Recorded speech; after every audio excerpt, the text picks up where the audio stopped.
Hey folks, welcome to Between Awesome and Disaster. This is your host, Will Carey. I appreciate you guys being here. I'll keep this brief because I'm recording outside of my usual setup.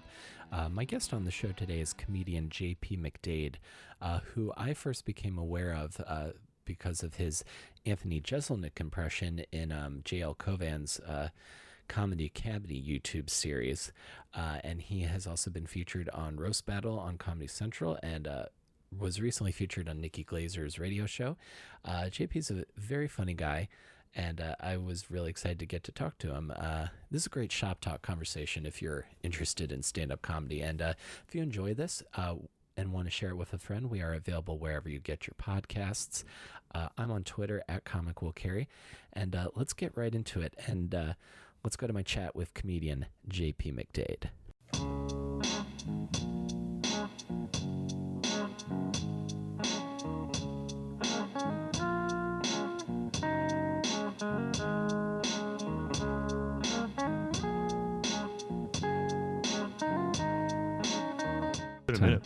But I was looking at some of your, I was like, oh, I wonder what JP's been doing lately, and I knew about the roast battle stuff, and then I found your Sebastian Maniscalco impression. Yeah. It was like very dead on. Oh, thank you.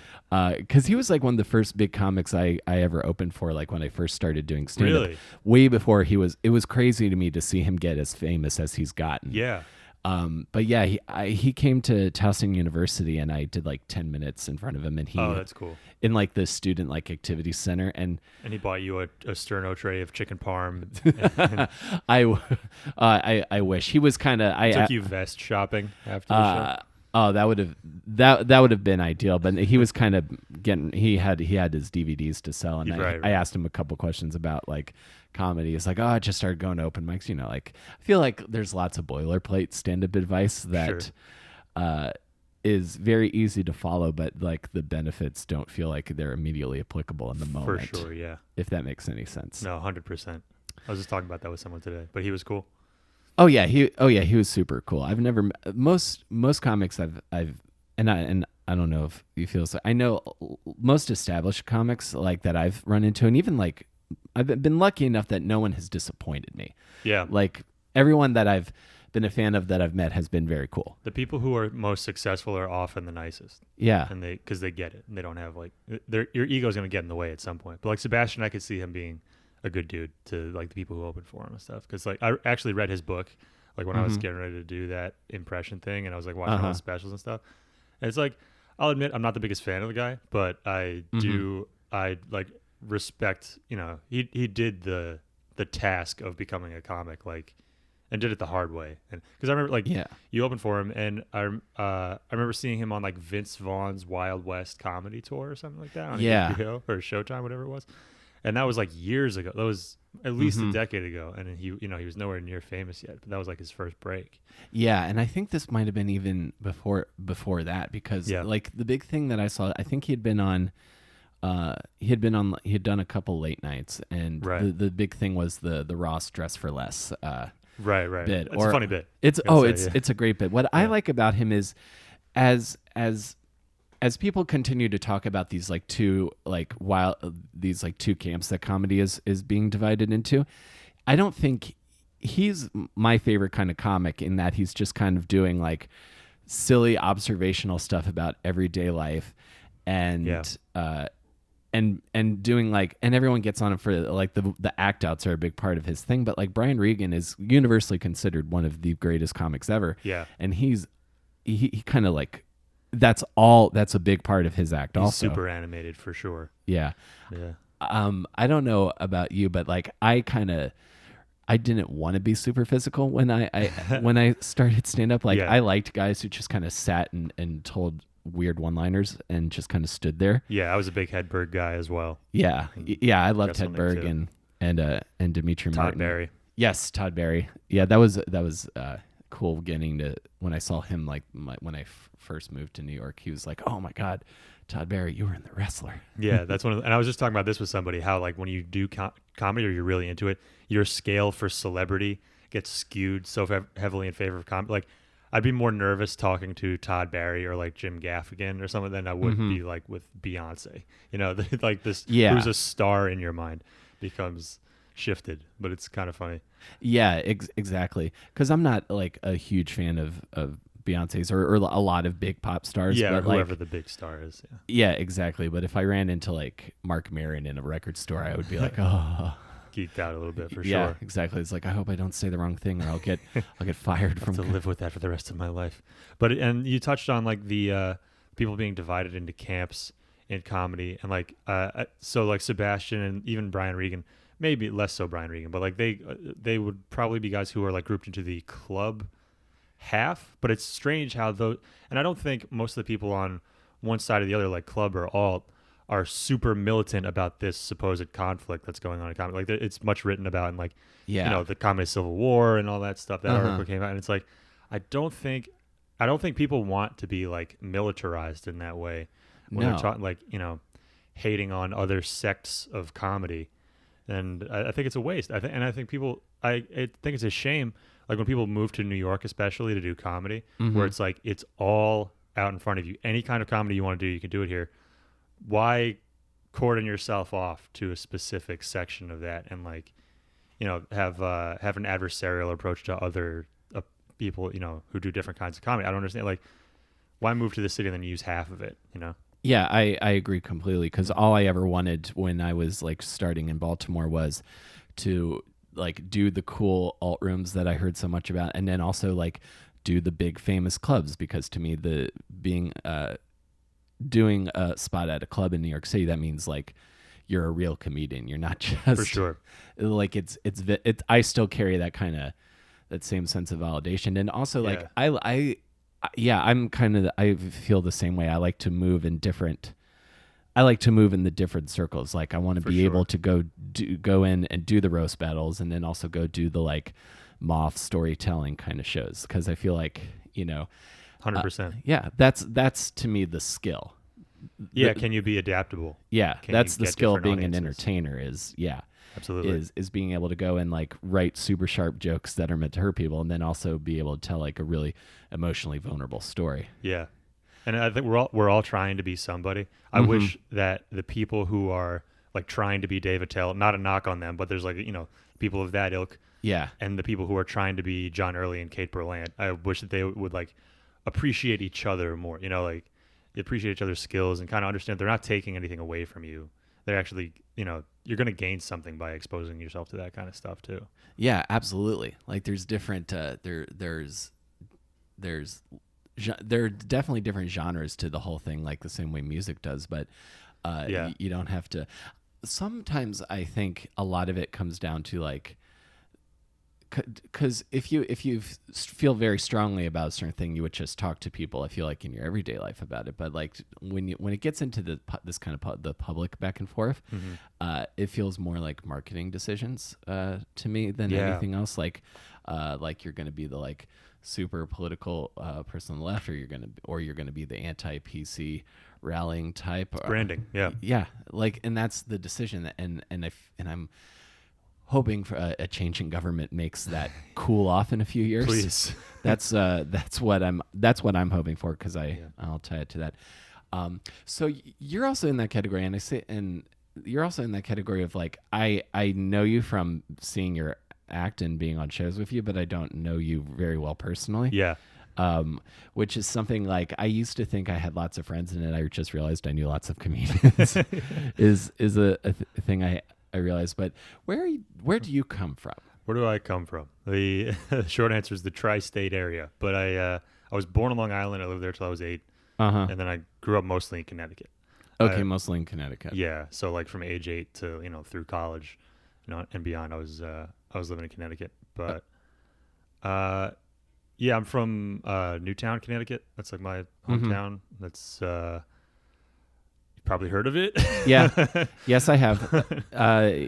Yeah, I remember that weekend I was working the door at the Laughing Devil. Really? And Mitch Fatel was the headliner. Uh-huh. And Stephen Agee, who's doing voices on BoJack Horseman now. A fellow big boy. Yeah, like us, another big guy. Tall Yeah.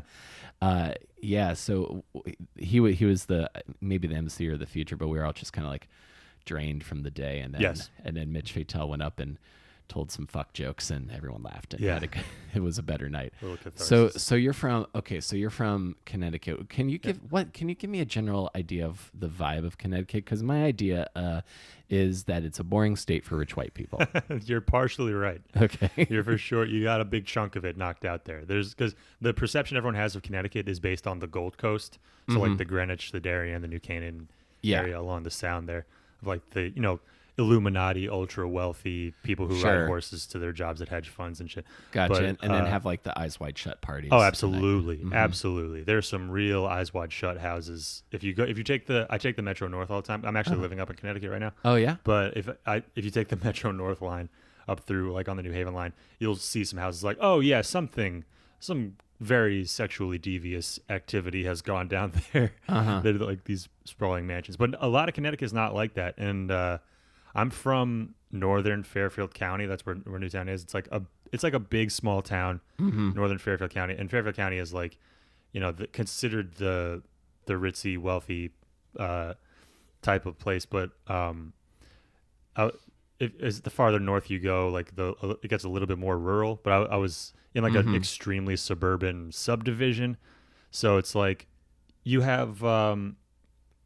are like farms. There are. Newtown itself has 2 country clubs and 2 trailer parks, so that's a good way to describe it. But it's boring. Yeah, I think boring is a fair word to use for most of Connecticut. ESPN's there; they're action packed. But apart from that. Yes. And the WWE. The WWE. Yes. Yeah. I remember on a school trip in 7th grade, like going by the WWE building, just being like, oh my gosh. Can we pull over? Exactly. You think like the wrestlers work there and they're just like choke slamming people through tables all the time? Exactly. Like, I was really into wrestling in like 7th grade. So it's just like, I bet the Rock is in there right now. Oh man, if you were just into like tall ships, you could have driven out a little farther, gone to Mystic. I mean, it's a wonder of colonial life. But Connecticut. I mean, there are parts of it that really live up to its stereotypes, and I think there are parts that would surprise people a little bit more. There's some serious Trump country up there. Oh yeah, for sure. For a variety of reasons. Like you have the Eyes Wide Shut people, and then you also have like rednecks with Confederate flag stickers on their right next to their Connecticut license plates. So yeah, exactly. Yeah, like the idea that there are these pockets, like that Randy Newman song. There's pockets everywhere. Yeah. Okay, so and Newton specifically. So you said you had the country clubs, and then you had trailer parks. Where are you living? Because the idea I'm painting is this kind of like very classic suburban experience, closer to the country club. I mean, we belonged to a country club when I was a kid. So oh really? Yeah. What's that scene like? Rock Ridge. It's interesting for sure. A lot of just older dudes, on prostate medication, trying to get away from their wives, playing a quick 9 after work. That's a real wild culture. I'm trying to explore it actually a little bit more in comedy, but I don't know. But we were close to that. We were in a newly built subdivision that was, I feel bad about this now. I found out it was cut out of a state forest somehow. So whatever kind of land deal went down, I don't know how this resulted, and a lot of places like that around town popped up in the late 90s. There was a real boom. Like the population, I think, more than doubled, and it became a town where you move to raise your kids. Yeah. Because it's Connecticut, it's high taxes, but it's good schools. You raise your kids there. You get the bumper sticker of whatever. Proud parent of an honor college student. Yeah. Yeah, or like, Williams College or whatever. You put that on the old Volvo, and then your kids go off to do whatever they do, and then you retire somewhere else. Yeah. But to your Eyes Wide Shut parties. To your Eyes Wide Shut. Not quite. Or maybe more like the upper mid people would kind of like go south okay. But it's like it's just far enough away from New York City to like not really have that super tri-statey like this is a suburb of New York vibe, but it's not quite far enough away to be like rural. It's kind of in the middle ground. It's hard to explain. Yeah, no, that makes sense to me because like where I grew up, I felt very disconnected from everything. I grew up in essentially about an hour south of DC in Calvert County, which is Okay. considered like a suburb, Yeah. like a wealthy suburb of DC. But like, I was not far from there for a wedding recently. Yeah, I know that area. oh yeah, kind of. yeah. So like, and I realized later, like, you know, we had a well, we weren't on like the public water supply. We were and, too, yeah. and this kind of stuff. And then so like when I went to college and was living in Baltimore County, which is the suburbs of Baltimore, but it was, I could walk to Barnes and Noble and Chinese food would actually deliver to me. I was like, Yes. oh my gosh, a wonderland. Yeah. Why didn't I leave sooner? Yeah. So you're in that. Now I credit my upbringing because I was an only child. I don't know if you had siblings I or have not. a younger sister. Yeah. Younger sister. Okay. So I credit not having a lot of friends close to me and not having siblings with just kind of setting the seeds of having an imagination, like I'd agree with that. a creative Yeah. mind. Was it similar for you? I had some friends in the neighborhood, but it was like, because there was, it was a lot of young families that moved in around the same time we did. So there were kids my age, but you're like kind of far from your neighbor's house. So like my nearest friend, like geographically at least, he lived like 500 yards away. So like, and then, you don't always stay friends with the kids that you immediately grow up with around your Sure. suburban block. But I do think though, I definitely spent more time like in front of the TV or doing something by myself than I would have if I lived in like a slightly more densely populated area. And I, could walk to that Barnes and Noble, and I could walk to the pizza place with my friends or whatever and get into trouble that way. Yeah. Yeah, and I feel like that set my mind for like when I was in college, I got told I don't have a mind for improv. I have a mind for stand up because Okay. it's just sort of like lone You're a writer, thinking. yeah. Like the kind of alone sort of thinking, like kind of like a thought. Yeah. I shall write it down. Yeah. That compared to like it took me a while to be able to collaborate with people later on. Yeah. Again, I don't know if this is ringing true for you. I mean, I was definitely drawn more to stand up. I've done improv a few times and I've had fun with it, but it's not something that, and even sketch, I enjoy sketch, but it's not like my main, stand up is always going to be my main thing. Yeah, And- I do tech for a sketch group, and I love when they throw me some lines. But every time I've tried to like sit down and write something to give to them, just like, I can't. It's like I'm more of the ideas of like, hey, this is a funny idea. Oh, cool. I'll go write that. All right, great. One thing I work against whenever I'm trying to write like sketch or something more long form or with multiple characters is I try not to write a stand-up comedian into the situation. Sure. That's like a tendency I used to have. Yeah, I feel like I used to really identify with like shows about like creative professionals struggling. Yeah. And then when Crashing came around, I was like, I've bombed in those same rooms. I don't want to. I don't want to relive that anxiety for someone else again. Why'd they have to recreate the Boston? I just missed out on that era. Yeah. I got here a little bit too late for that too. Yeah. But I feel like I feel like there's been a stand-up show at that wine bar. I think so. I could be wrong. There's that whole little area. I haven't been done shows down there recently, but that whole little area, this whole little ecosystem sprung up around the cellar. Like, Yes. like the Grizzly Pear is now like, I think because of Crashing is like a thing now. I can't believe people like in South Dakota know what the grizzly pear is. I know. It's truly astonishing for the listeners who don't know. Yeah. It's if you are a real proving ground. Yeah. If you're listening to this, and you don't live in New York City, If you haven't like had comedy, the grave misfortune of being involved with some kind of comedy at the Grizzly Pear.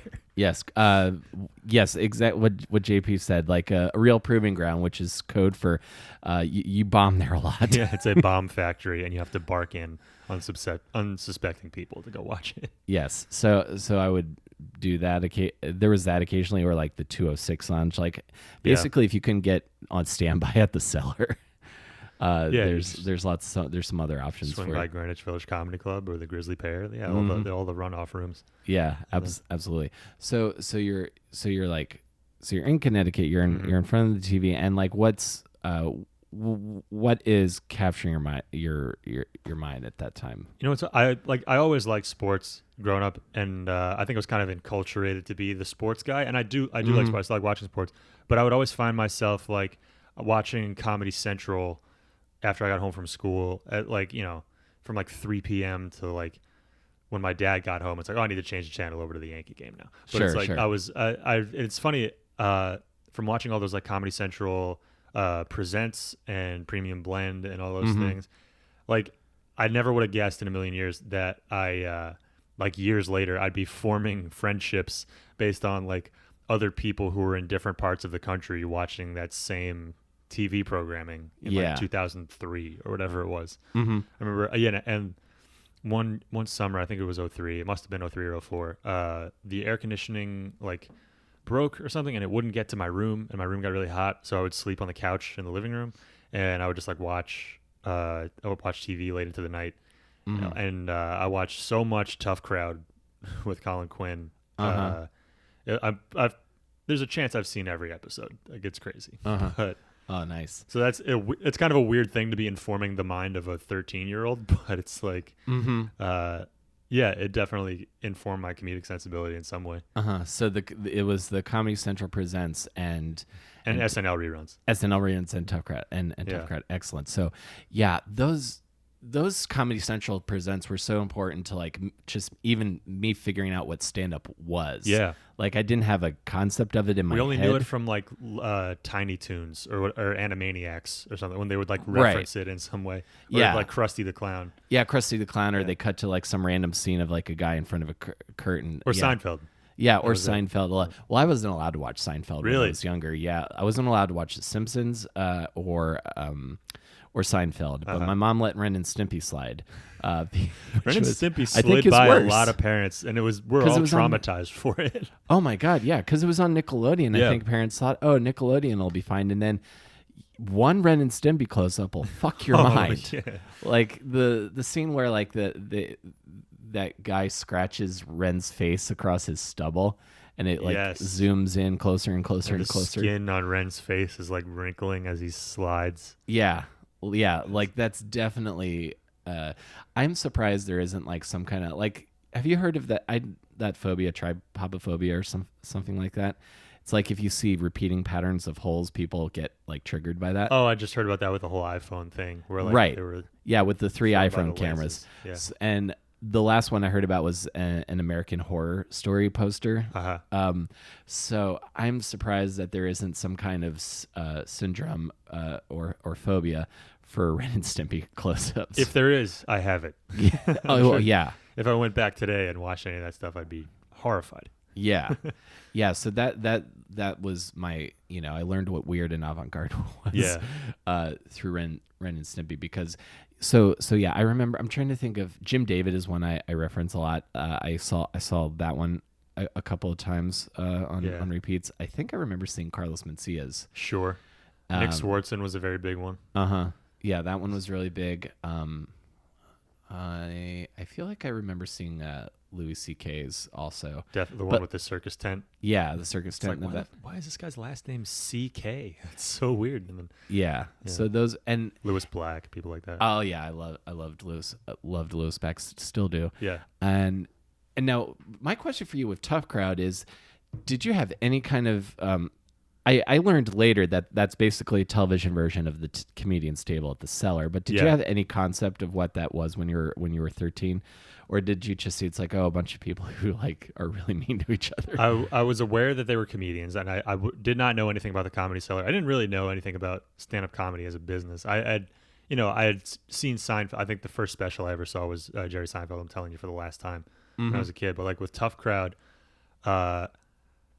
I think I had a understanding that it's just like comedians talking about the issues. That's all I knew. And later on, I'd never put two and two together. But it's like, oh, we're putting this on after The Daily Show to be like the, the kind of intellectual, smart people show, and then we're gonna follow that with like these guys might as well be in Port Authority, breaking each other's balls. Yeah, it's kind of like the yin and yang, like Colbert Report would always and then Tosh.0. Yeah. That's Tough Crowd. I think I missed that one also, but I went back and found it later, especially because I saw the ones where Dat Fan just got annihilated by Rich Voss, by Rich Voss consistently. Patrice. I like, yeah. Did you ever run into Patrice or have you run into any of those guys doing comedy in New York? Oh well, I've done Bobby Kelly's podcast a couple of times. Oh, cool. Really nice guy. Just a hilarious, like a absolute crusher. Mm-hmm. Who else have I? Well, Colin Quinn. Yeah, Colin's cool. By some miracle, I got to feature for him up in Poughkeepsie. It was a whole thing. Oh, awesome. But and we actually like rode back to the city together with him and his other openers, and it was like one of the best comedy experiences I've ever had. It was awesome. Like that's awesome. And he's the chief ball breaker on that show, and he's done other stuff where he's like, cracking wise and making fun of people, and then off stage or when the lights are off, it's like couldn't be a nicer, down to earth person. Yeah, I've run into him like when he's like workshopping stuff at the Creek, and he's always been just like super chill. Voss is kind of the same way. Yeah. When I almost got punched in the face by one of his hecklers at the Laughing Devil. Oh. My first thought was, I'm sorry, your set got interrupted. And he's like, oh, I'm just glad you didn't get hurt. Yeah.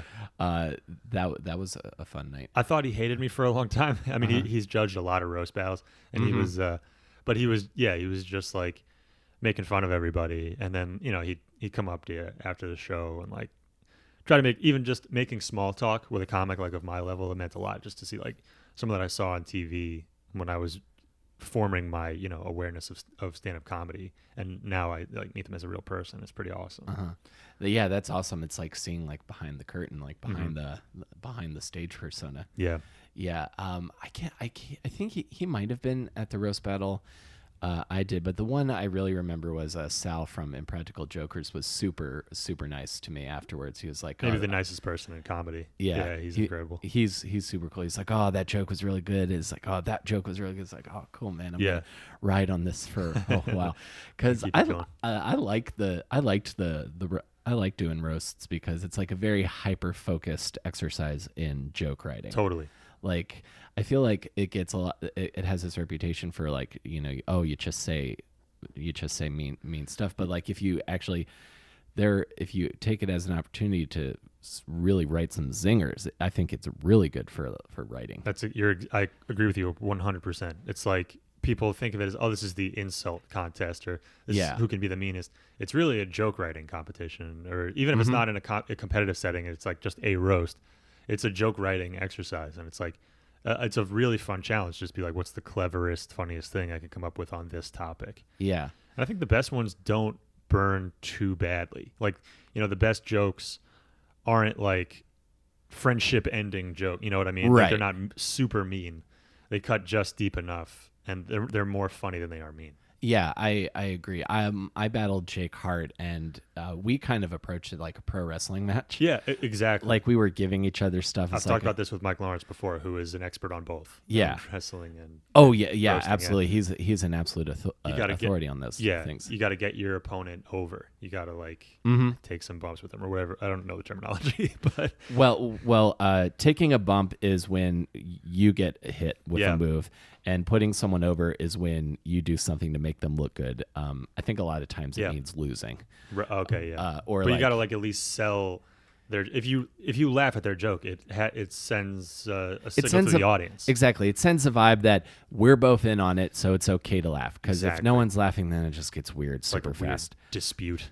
Yeah, exactly. But then, like neither of us really cared if we won, but if we made the crowd laugh and then made the judges laugh, then that's the key part. I've always said I'd rather lose a good battle than win a bad one. Yeah, because it's you and the other person against the audience. It's not like you against each other. Yeah, I really enjoyed I think the first time I figured out what a roast was the Hugh Hefner one. Yeah, in because this was like right after 9/11. Right. And Gilbert Gottfried fucked up into that and made that. Does anyone know where I can get a direct flight to the Empire State Building? And the crowd's just like, and New York is like, too soon. And then he just goes into the aristocrats. Yeah. I remember that from that documentary. Yeah. So when you were watching all this, did you think, was comedy a dream early on, or was like was show business an idea in your mind eventually, or not? It was a dream in the sense of like, this isn't a real thing. You know, like when you're watching all these comics on stage or on TV, no matter what. And like if someone was doing premium blend, I'd be like, oh, this person is a millionaire. Because I used to think that too. And they're a millionaire because they have this superpower to do comedy that they just have. Yeah. And so for that reason, I never thought it was ever even in the realm of possibility. I didn't know that it was a job that you could work at and get better at. And like, you know, there were ranks to climb through before you got to those levels. Exactly. Yeah, I used to think, well, if they're on TV, they're obviously a millionaire. And then even still, I still have some of these. I used to think, well, if you've done Letterman, you can probably do any bar show in New York. And not the case, apparently. A lot of people have gotten rejected from festivals when they send in their Letterman or Colbert tape or whoever. Yeah. But it's not there are no golden arches to walk under. But there's, unless you live in a McDonald's, like most comedians. Yes. But, they're what was I going to say? I never thought it was they're the ranks are a like thing that you could do. Yeah, that the whole scene. So I would what think was like we all have funny friends, but then sure. I'm like, oh man, my friends from high school and college are like a lot of the funniest people I've ever met. Yeah. And I would hang out with them and we'd laugh so hard, and I'd be like, oh man, if they're this funny, then comedians must be 10 times as funny because they do it, but that's not the case. I didn't know that at the time. I just figured like, I even remember as late as college, I would thought about auditioning for the sketch troupe that was there, and like College Humor started. It was at Wake Forest. Like College Humor had started there, and they had a really good sketch group. And I thought, oh, all these people have years of stage experience and stuff like that, so I wouldn't even bother to audition. But I found out later, like, no, people, you know, that's where people get started and just get their feet under them. Yeah. So you went to Wake Forest. Where is that? North Carolina. Okay. So you went from Connecticut to North Carolina.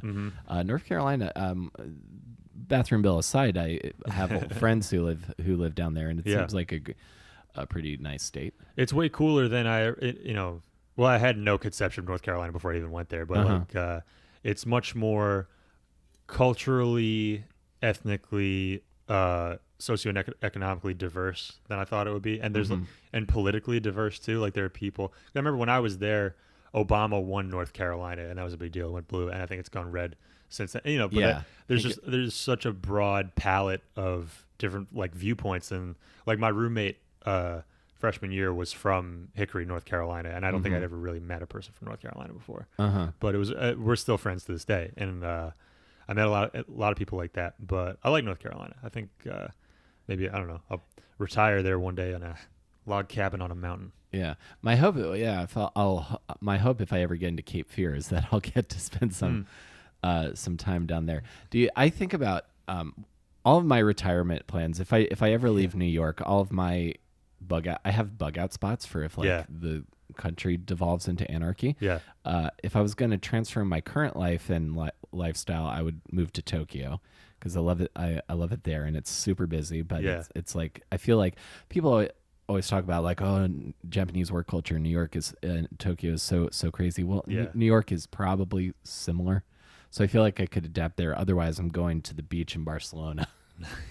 I would hope that whatever collapse of the United States doesn't affect those two places enough that you could do that. That'd be very cool. Exactly. Otherwise, I'm gonna have to go like way down south, like southern hemisphere. Just see, I think I would hole up in some like weird unincorporated territory within the United States, but it's like like create your own country. Yeah, like annex yourself. Yeah, I'd be a sovereign citizen. I'd be just live inside a barbed wire electrified fence. And, eat the weird plants that I grow. I think there's somebody who's like still like technically in a standoff, but they left a long time ago, but he's still out there. I think there are a few people like that where it's like, no, I'm not a citizen of the United States. Yeah. And what did you study in college? I studied history. And it was mostly because like I wasn't smart or disciplined enough to do the other things. I like initially went in going like, I'm going to major in business. I'm going to be a businessman, whatever. I'll work in the business industry. Yes. And I had no idea what the hell I was doing. And then I was like, well, I failed calculus, so I guess I'll go to law school. And that didn't work out either. It was like, I was thinking like, what career tracks do I have left that I could still make enough money to pay off this stupid tuition bill? But I just wound up majoring in history and, graduating with very mediocre grades and no comedy experience at the time. But it was like a full year after living in New York, like working a job before I started doing any comedy stuff. So did you move to New York like right after college? More or less. Yeah, More or less. Just a few months after. And what about New York was calling to you? The job that I got. Gotcha. I was actually like, New York was definitely on my radar. It was one of the places that one of my top choices of places to live after I graduated, and it just worked out that I got a job there, or here. And what year was that? That was 2011. So that would be the summer of 2011, I guess, when I started there. And then like summer or fall, like September of 2012 is when I started doing open mics. And so I had like a full year of, I'm going to be a business, again, being like, yes, I'm a business captain. Yeah. That's what I'm going to do. Basically, I got the messenger bag, or I don't know if you had a briefcase or not. I was like, oh no, messenger bags are for pussies. Yeah. I'm going to carry around. I'm going to have this suitcase. just very going to have this difficult to explain business job, and people won't understand what I. It's exactly what I do. I was like, I'm going to go out drinking on 2nd Avenue and pretend I'm the king of business. Yep, I have seen those guys on 2nd Avenue doing with the button downs. Yeah, yep. Or the slightly loosened tie and to show that they've cut loose. Exactly that whole scene. Yeah. And then what? So were you like thinking I would like to do stand up during this time? This whole time was it like an itch that you couldn't quite scratch? Yeah, I think I was definitely thinking about it. It was creeping up from the back of my mind, and that was also around the time when I first started to see stand-up comedy live. And we talked about like comics who kind of bridge the gap and do a bunch of different scenes or whatever. I remember I saw John Mulaney at the Cellar, and I saw him at Big Terrific, which was an off show in Brooklyn at a since closed Cameo Gallery. And I also saw Colin Quinn. I went and got tickets for the Cellar, and I saw Colin Quinn with my friends, and it became apparent that I was like more into going to see stand up than the rest of my friends, and I was like, I want to do this all the time. And I was I even before I did my first open mic, I like hung out at the Cellar. I got drunk at the bar there just to be like around it. I just confessed this to Nikki Glazer and Rachel Feinstein that I had like quote air quotes met them, but around that time, and I've just been like, I guess bothered them to talk to them about comedy. Sure. Mike Vecchione too. But and I was like very gradually writing stuff during that time. But like, I don't know, maybe I'll give it another 10 months before I get on stage. And then I got some encouragement from my friends and like some people who said that they liked my Twitter, which I don't know, I must have like 90 followers. They were, and I figured, well, that's joke writing, I guess, in a sense. And I just got up there and tried an open mic eventually. And I went there. I remember going to the mic. What mic was it? It was at No Fun Bar in I remember it. Yeah, Lower East Side. I don't know if the mic still happens there, or maybe some mic does, but definitely not this one, because this one was full of freak shows and it was very weird. And I don't think I would have recommended it to anyone, but I went there with the intention to just watch and see what it's like. And I got a couple Tecates in me. I was like, put me on the list. And I went up at the end. I did 6 minutes standing on a plywood box, like an 18-inch high plywood box. And there's people like nodding off for various reasons, falling asleep. And I'm thinking I'm killing, but that was enough to keep me going. Yeah, exactly. Well, just the act of actually doing it is getting over that first initial, I did it and I didn't die. Right. And I want to do more. Experiencing how like the light hits your eye differently than you expect, and you're up higher, and it's just immediately not what you expected it to be. Yeah, exactly. Like pushing through that, and then trying to remember how to talk like a human. Yeah, it took me a while to be able to talk on stage in the same cadence that I do off. Yeah, because I was like very much doing a character. Right, I'd be like, "Hello, everyone," like really selling the hell out of every word I was speaking. And then were impressions big a part early on, because and I do not say this lightly.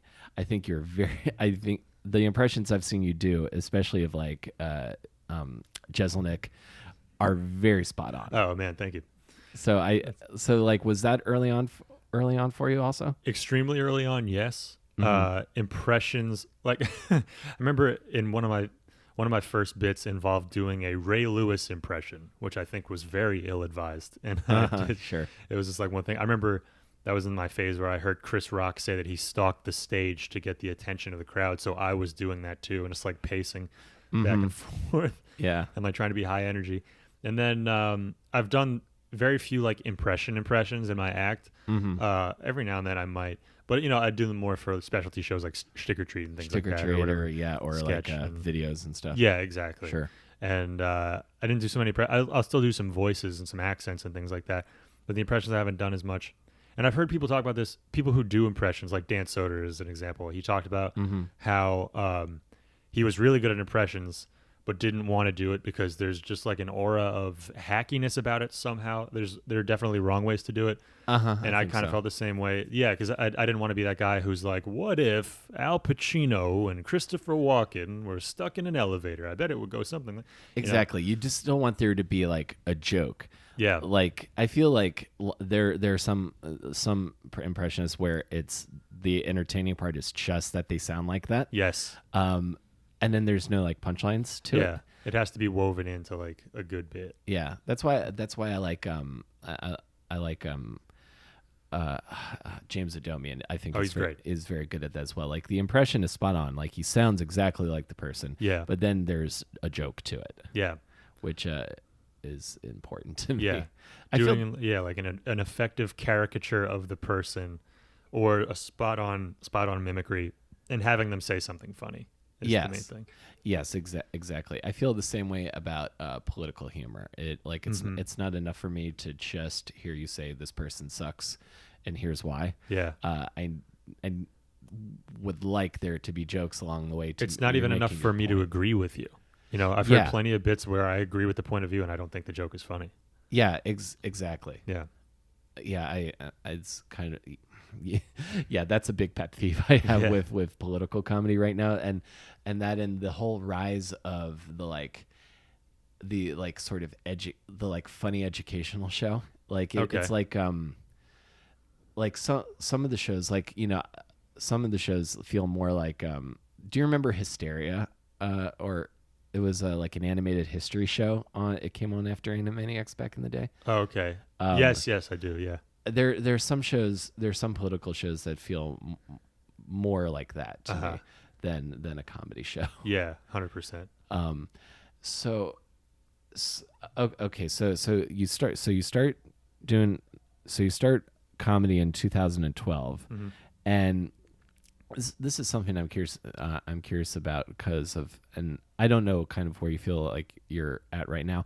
I always feel like the clubs are alternately like this impossible to penetrate castle. Like I'm just out there just trying to think of ideas of like, oh, but I wouldn't even mind not getting paid every night. Yeah. I just How do I catapult myself over Yeah. the walls? Yeah, or like let me start building a wooden horse. Yeah. Do you do a lot of club stuff right now, or? I do a decent amount of club stuff. I'll Nice. do I'll do a few spots a month. New York Comedy Club's been good. Caroline's, I'll be there once or twice a month. Mm-hmm. Stand Up New York, I was doing for a while, and now they don't have as many house shows. They have like produced shows, but I'll be there every Sure. now and then. And then, yeah, that's pretty much it club wise. I remember I was doing Bringers at Gotham like the first or second year that I was doing comedy, but I Yeah. haven't been there since. Mm-hmm. But the clubs, yeah, I'll do them sparingly. I'll get Yeah. like a decent amount of spots there, and then, but it's mostly alt shows, bar shows, Yeah. small theaters, wherever. Yeah, New York, the new New York Comedy Club is really cool. great. Really cool. I haven't been there. I did like one of those like 4 p.m. audition bringers like Yeah. years ago and heard nothing from it. So I'm on the Mark Maron model of like maybe if my podcast really starts taking The off. DIY model. Yeah. Yeah. Oh, sorry. Oh, you're all good, man. Bumped into And the then how did the roast battle thing on Comedy Central come about? That was I'm trying to remember exactly. Well, I mean, long story short, it came from just doing roast battle over and over again. There used to be the Roast Masters series at the old stand. Mhm. Yeah, that's where I did it. Yeah. Can you stand up straight at the old stand? Nope. I couldn't either. I had to like angle my head on a 45 degree. Uh-huh. But I lean. What I would do is I'd slouch and lean against the wall. Yeah, I'd riff on my head hitting the ceiling for a bit, and then I'd go into material.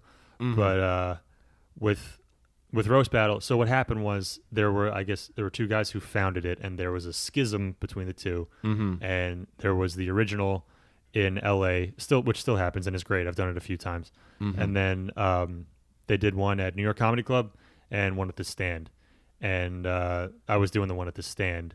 And that was the one that was quote unquote officially sanctioned by whatever. But that's the one that like Jeff Ross was somehow vaguely involved in. Sure. And that produced a lot of video content. So I did lots of battles there, and I got a lot of them on tape.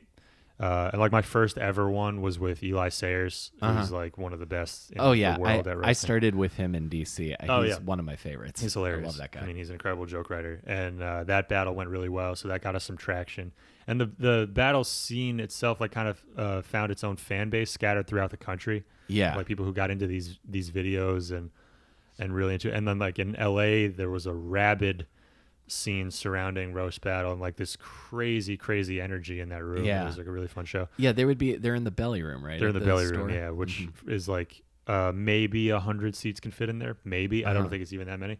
But yeah, so it was like a tinderbox, and I've done that show 3 times. I remember the first time I went out there, it was just incredible. All the times I've been. But so that it became like this phenomenon. They got the TV show, and for season 2 they did like regional episodes. They were doing, I don't know if they did it for season 1, but like they said they were doing regionals for New York, Atlanta, Denver, and LA. And for the New York one, at least, they culled talent from like the local roasting scene, which was us, which was me. Yeah. Like, it was me, Eli, Patrick Schroeder, Scott Chaplin, Evan Williams, Christy Cello, and then a couple other people. I think Sean Donnelly was in there, Luis Gomez. But and yeah, I guess someone dropped out because they called me pretty last minute, but which was cool because I was super psyched to do it. And it was like my first TV thing that I ever did. Yeah. And I think I had like a week or so to prepare. I didn't. My opponent was Yamanika Saunders, who's like a killer comedian. It's unbelievable, and she's like more established than I am, right, by far. Like she was a veteran comic by then, like touring, doing the clubs, all that. Sure. And she was awesome. We decided to meet up at the Stand Up New York Halloween party. And we just like talked to each other. We exchanged some information. We got to know each other a little bit. And then we actually shot the show the night before the 2016 election. So I had a whole 24 hours to enjoy that high. That was cool. But it was, I mean, probably the most nervous I've ever been. Right. Being in that situation. But and it was only 5 jokes, 1 round battles.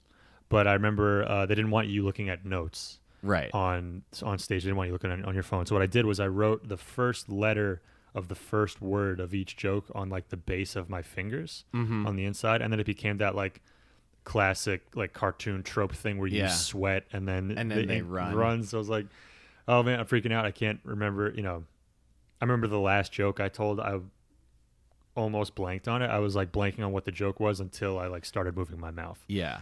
And it was just it could have been a huge disaster, but it was a incredibly fun, fulfilling experience. It was like who was there? Well, all of us were there. We all did the battles, and then they had like the whole LA crew. The judges were Jeff Ross, Lisa Lampanelli, Jim Norton, Mike Lawrence. But then you also had like Black Thought from The Roots was there. He was sitting next to Gilbert Gottfried. They're right behind each other. And then we do the battle. It goes great. I lose, but I didn't even care. I was on TV. I was like, who cares? Yeah, exactly. It was a win in my book. And then I'm walking back through the crowd, and I feel a tap on my arm, and I look down, and it's David Blaine. And he's like, hey, man, you're really good. The mind freak? No, that's Chris Angel. Oh, Chris Angel. Oh, no, David. Oh, right. David Blaine's the... Okay. He's, but I was like, oh, shit. And then, I was talking to Black Thought a little bit after the show. And then I went to an election party the next night, and I remember being on my way thinking, oh boy, everyone's gonna want to hear about my Right. And then fun experience. And then you just go in and it's like, well, they just called Florida. Oh my God. Yeah. The 2016 election, I was doing tech for a variety show at the People's Improv Theater. Oh boy. And I had like the software, the Q software on one side, and then a live electoral map on the other. And as soon as Florida got called in the middle, like I would periodically hear like Vermont, woohoo, upstairs. And then as soon as Florida got called, that's where I started to go through the like acceptance, like, he's going to be president. And then I came up and it was like a funeral. Yeah. Upstairs. Seriously. I remember there was a lot of literal moaning and wailing. Yeah. That's pretty ugly. Yeah, and then the whole next day, I think the whole city just felt like they were in a weird haze. Yes. You ever have those days where you wake up and you're just like, I don't even feel like I'm myself. Yeah, that and pissed at the same time. Yeah. It was like, yeah, it was a combination. Yeah, it's like, it's just like, it's like a bully got one over on you and you're hungover, so you're like angry, but you want to eat. Like you got woken up at 4 a.m. That's kind of how it felt all day. So you went right from your high of being on TV to just crashing real fast. So, yep, this is how little you matter, and the world is going to decay all around you. So I hope you enjoyed it. But yeah, I really should try to do another battle soon. I don't even know if they're doing them anymore. I think they're doing them at New York Comedy Club. That's where I've been doing them. Oh yeah, just did the tournament and the championship there, and they've been great. They've been awesome. Like for a while, it was like you had to choose between the Stand or New York Comedy Club, and they were kind of territorial with each other. But it was now New York Comedy Club is, well, not the only game in town because they do have a show at the Stand. It's like Comedy Fight Club, but they Roast Battle at New York Comedy Club has been awesome. And cool. Like they've all been great shows. So like that's been a lot of fun. And at this point, I'm just like doing it to do it. Yeah. Because what happened was I don't even know how we started talking. Nikki Glazer and I started like, we had talked about some things in comedy, I guess. And we like, message each other on Twitter or Instagram, whatever it was. And then I had known that, and she's talked about this many times, that she had writers for the roast like the last few times, like local comics from the scene who had written for her. Yeah. So I said, after I applied for the job, like trying to get staffed on the roast of Alec Baldwin, didn't get it. You submitted for that. I submitted a packet, and it cool. was like, I felt like I was close, and I was like, I really should get this. Yeah. Didn't get it, but whatever. I just took my packet and I sent it over to Nikki, and I was like, I'd love to like be able to pitch for you if you do the roast. And she was super receptive to it. Like we had an existing like comedy relationship at some point. I wouldn't recommend like random people just send. Oh yeah, definitely don't do that. Don't do that. But if you have a friendship with someone or at least a working relationship, right. Nikki's super nice, incredible. She was also another Laughing Devil story, but she like had double booked spots, so she basically had to run off stage to the Laughing Devil and get in a cab that I had called. And she was like super appreciative. Yeah. She's like, oh, thanks, Will. And I'm like, oh, no problem, Nikki. Nice. Yeah, she really appreciates people, and she like builds people up, and she gave me the opportunity to write some jokes for her for the roast. I got a couple of them on. It was like, which one? Huge thing for me. I'll give away one of them. It was Sean Hayes, the actor from Will and Grace. Yep. He was the host. He was the roast master. And the joke was Sean Hayes, he was wearing a tuxedo. So it was like, Sean Hayes, you look like the little man from On Top of a Wedding Cake that a bakery would refuse to make for you. So I remember that one. That one is really good. Oh, thanks. That's a good joke. But that was a really big deal. I really did not have much going on. And I was like, I've made this my project to like submit as many jokes as many good jokes as I could. And like, try to make an impact there. And she was incredibly cool and encouraging, and she like had me on her radio show and like said a lot of nice things. It's like it almost felt like a prank. It was like there's no way I deserved any of this, but that's pretty awesome. Sweet. That's very cool. So I've kind of gotten what I wanted out of the whole roast thing. Oh yeah. I definitely feel like there's as great as it is, like the roast skills like are a very specific thing that I feel is different from like being a touring comic that can feature or headline. Nikki is she's like one of the rare examples that I think of people who are like yeah, great touring headliner comic is going to crush with stand up, but also has this niche specific skill, like you talked about, like the hyper specific joke writing skill of like Yeah. creating roast jokes in a roast set. It's a different thing. Yeah. Not a lot of people can do both. And I knew any joke that I gave her was going to be in good hands because like she gets the cadence and the delivery and like Mhm. the style, the writing style and all that stuff. Yeah. So, but yeah, there are very few comics who are great at both of those things. Yeah, it makes. I'm glad to hear that she was so nice to you. I would love to talk to her eventually on this and say you were really nice to me when I was a door guy. Yeah. That means a lot. Yeah, another guy, another comic who I love to death. I don't know if you've ever met him, but he's like the old school is Carl LeBove. I've heard was he a guy who like toured with Kinnison? Yes. Yeah. So he was like Kinnison's best friend and opener for a while. Right. And if you go, I read deep, about him in I'm Dying Up Here, I guess. Yeah. So if you go deep into his journey, but he's like the nicest guy I've ever met. He was nice to me when I was a door guy. Yeah. When I was in Vegas, he lives out in Vegas now. He was super cool. Like I went to his show, which was amazing, and we were just like, and this is part of my anxiety about stand up because I see so many great comics, which I'll consider from like our generation or our group because we all kind of got here around the same time. Yeah, our class. Yeah. Yeah. There's so many. There's so many people who I think should be like, if not headlining B rooms every weekend, should at bare minimum be opening for bigger comics every weekend. Yeah. And that's of course not how the game works. It can Right. it seems to be everything happens for people all at once, and then there's a lot of nothing. Mm-hmm. So part of my anxiety around stand up became the somewhat ephemeral nature of that. Totally.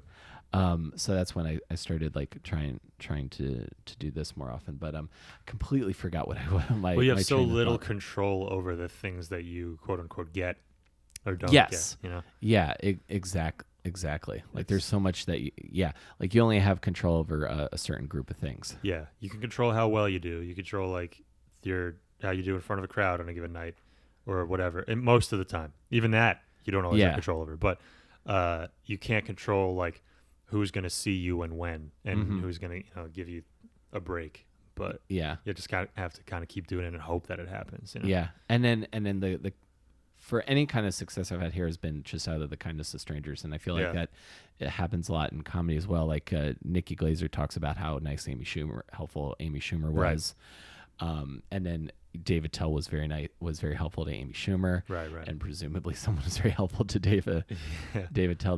This whole continuing, I like the continuing nature of comedians paying it forward. Yeah. So where you're at right now, what are some things that is there anything that you want to do that you haven't done yet? What is the focus? Because I put you in that crew of like, I feel like you should be featuring every weekend Oh, somewhere. thank you. That's very nice. But from a stand-up perspective, yeah, I do want to feature more. I want to get on the road, get a little more road experience, more long sets in front of big crowds, big theaters, and stuff like that. Mm-hmm. And I want to do all the things of stand-up, like hit all the levels, and go out and experience as much as I can.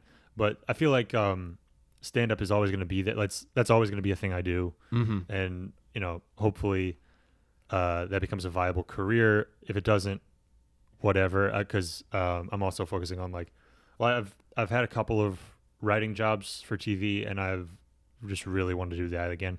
Like those were the most fun and rewarding jobs I've ever had. Also, it's probably the thing that I'm best at doing. So it's like I feel like that's where I'm supposed to be. But I want to I want to be staffed in a writer's room on a TV show, and I've been working on a pilot for some months now, and if I get my own thing made, that would be cool.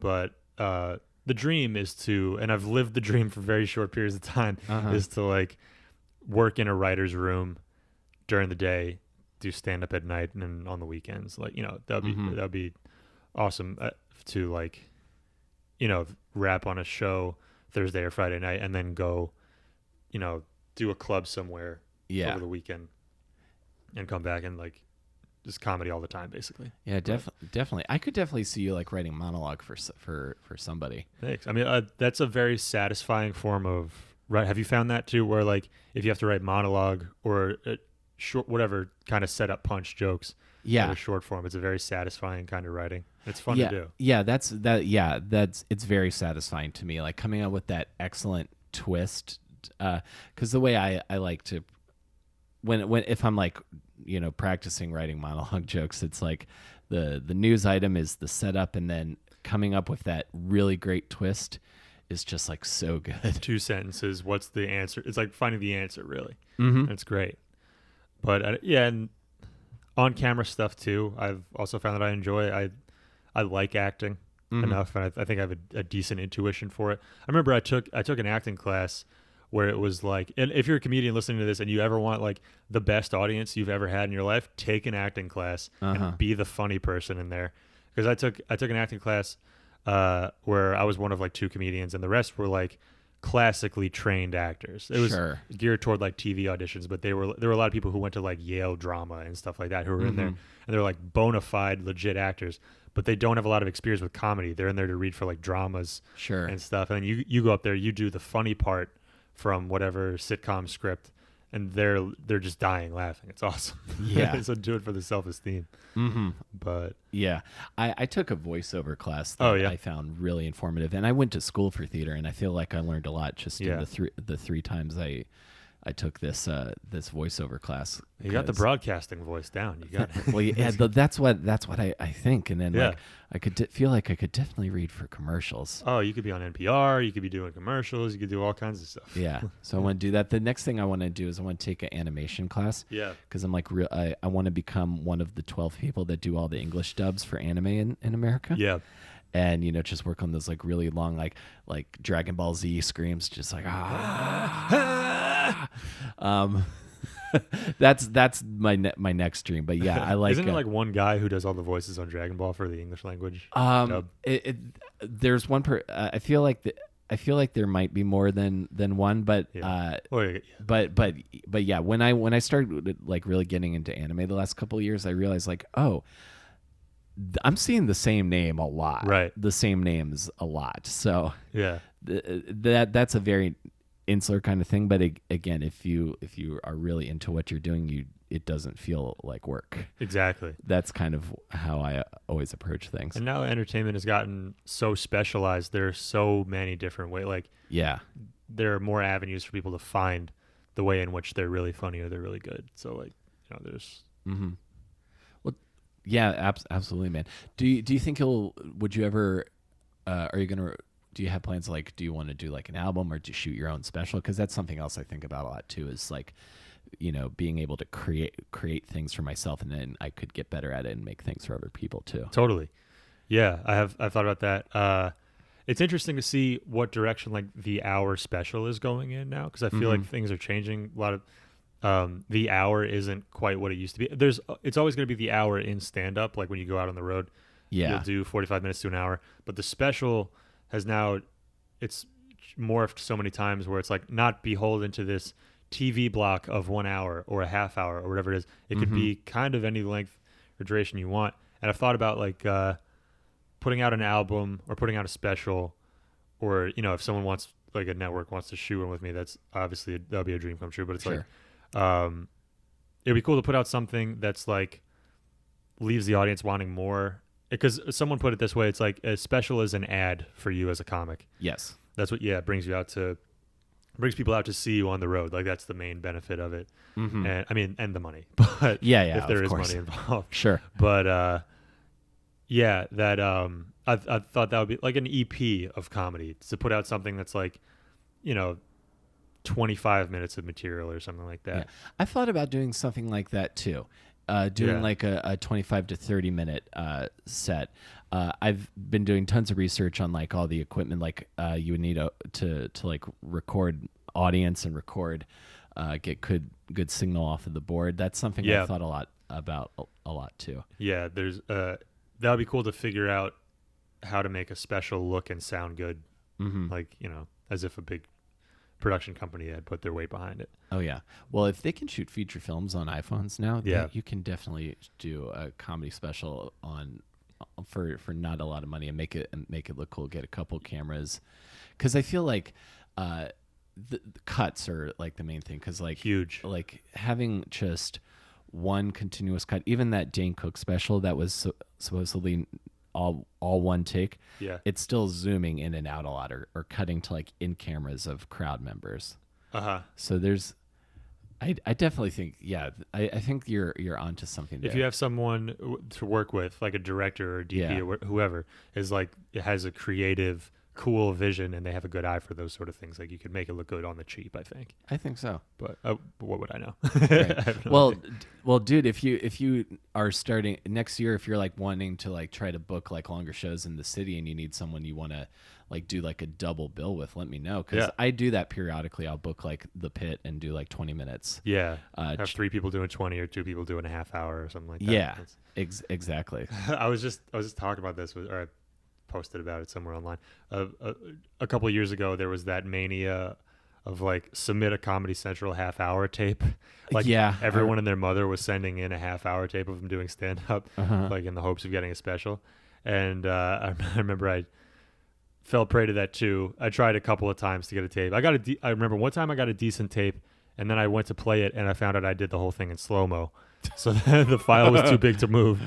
And then another time I tried to do it, I recorded when I was featuring, and had one of the worst feature sets I've ever had in my life. And also my camera fell over at about 3 minutes in, like just fell face first and didn't get any of it. So it was like, all right, this is probably merciful. I think there's easily like a 64-hour documentary in just comedians trying to get tapes mishap stories. Seriously. Well, dude, this has been awesome. So I really appreciate you coming over and chat with me, because again, it's nice to like get to know people outside of just the 10 minutes before we go on stage each show. Right. If people want to check out your stuff, where can they find it? Twitter at JP_Mcdade, Instagram Mcdade Baby. It's MCDADE. Awesome. Thanks, man. Thank you for having me. I really appreciate it, dude. Appreciate it.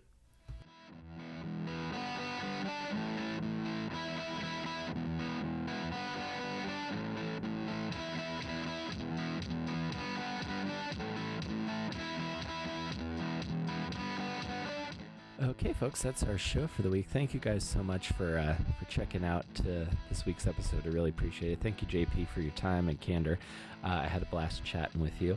I also want to give a shout out to my supporter on Patreon at the awesome producer level, Miriam Beth McMooney. Thank you so much for your support. I really appreciate it. If you guys want to check out some of the exclusive Patreon rewards I have available, you can go to patreon.com/awesomedisaster. I'm putting stuff up there that I'm not going to put anywhere else. So I'm writing food blogs, travel recommendations. I'm putting together playlists. Certain levels you can request a playlist. I've got a lot of my music from previous bands and current musical projects available there as well. It's really cool to have that outlet as a place to experiment and to really put a lot of work into the stuff that I do over there, and I really appreciate all my supporters over on Patreon. So thank you guys so much, and thank you for listening to this. I hope you have a great week. Have a great weekend if you're listening to this later in the week. Thank you so much for your time, and I'll see you guys next week between Awesome and Disaster. Take care, everybody.